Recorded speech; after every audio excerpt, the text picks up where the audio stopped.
মাম্পি পুজোর আয়োজন হয়ে গেছে? আজ তো জন্মাষ্টমী। হ্যাঁ কমপ্লিট, এবার পুজোয় বসবো। তা দেখো বন্ধুদেরকে দেখাও জন্মাষ্টমীতে কি কি আয়োজন করলে। ছোট্ট করে আয়োজন করেছি।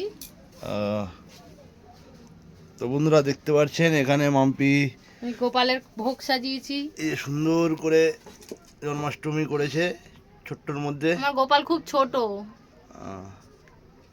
আর এই যে হচ্ছে ভোগের থালা না? এখানে ভোগ আছে, এখানে মিষ্টির সব আয়োজন আছে, এখানে ফল আছে, এখানে তালের বড়া আছে, নাড়ু আছে, নারকেল নাড়ু সব করেছি। অল্প স্বল্প করে করেছি। ওখানে একটু ভোগ রেখেছি, বাড়িতে সবাইকে দেবো, পাশে লোকদের। এই যে ভোগ করেছো? হ্যাঁ, ওখানে পোলাও আছে, বাসন্তী পোলাও, বাসন্তী পোলাও, আলুর দম, পায়েস, সুজি, বাহ অনেক কিছু তো করেছো গো। চাটনি, ওদিকে লুচি হচ্ছে ভাজা, গরম গরম লুচি। বাহ। এই পূজায় এবার বসবো।